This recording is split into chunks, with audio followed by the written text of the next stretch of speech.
سامعین و ناظرین، السلام علیکم ورحمۃ اللہ وبرکاتہ۔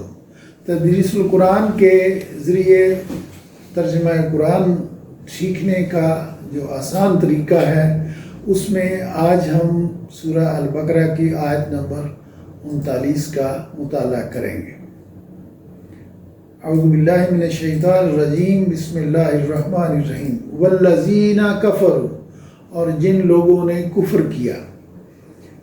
کفر کے لفظی معنی ہوتے ہیں انکار کرنا، اور اصطلاحاً اس سے مراد ہے حق کا انکار کرنا، اسلام کا انکار کرنا۔ والذین، اور جن لوگوں نے کفروا، کفر کیا، وکذبوا، اور جھٹلایا۔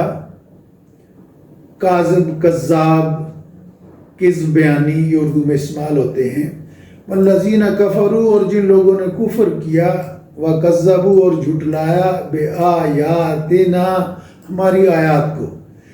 آیات کے دو ترجمے کیے جاتے ہیں، ایک اس کا مطلب ہے قرآن مجید کی آیتیں، اور دوسرا اس کا مطلب ہوتا ہے نشانیاں، اللہ کے نشانیاں، اللہ تعالیٰ کے معجزات۔ والذین کفروا، اور جن لوگوں نے کفر کیا، وکذبوا، اور جھٹلایا، بآیاتنا، ہماری آیات کو، ہماری نشانیوں کو۔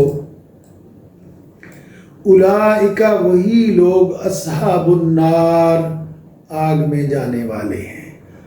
صحابی، صحابہ، فلاں نام کے ساتھ کیا آپ کہتے ہیں، محمد علی صاحب، یہ وہی صاحب ہے، عزت کے لیے ہم لگاتے ہیں۔ اصحاب النار، آگ والے ہیں، یعنی آگ میں جانے والے ہیں، آگ کے ساتھ رہنے والے ہیں، مطلب یہ ہے کہ جہنمی ہیں۔ ہم، وہ، فیہا، اس میں، خالدون، ہمیشہ رہیں گے۔ ہم، وہ، فیہا، اس میں، خالدون، ہمیشہ رہیں گے۔ خالد اور خالدہ اور خلود یہ لفظ اردو میں مستعمل ہیں۔ والذین کفروا، اور جن لوگوں نے کفر کیا، وکذبوا، اور جھٹلایا، بآیاتنا، ہماری نشانیوں کو۔ اولئک، وہی، اصحاب النار، وہی آگ والے ہیں، وہی جہنم میں جانے والے ہیں۔ ہم، وہ، فیہا، اس میں، خالدون، ہمیشہ رہنے والے ہیں۔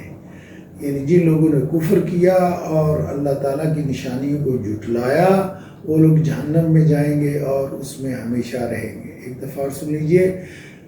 والذین کفروا، اور جن لوگوں نے کفر کیا، وکذبوا، اور جھٹلایا، بآیاتنا، ہماری نشانیوں کو۔ اولئک، وہی، اصحاب النار، آگ میں جانے والے ہیں، جہنمی ہیں۔ ہم، وہ، فیہا، اس میں، خالدون، ہمیشہ رہیں گے۔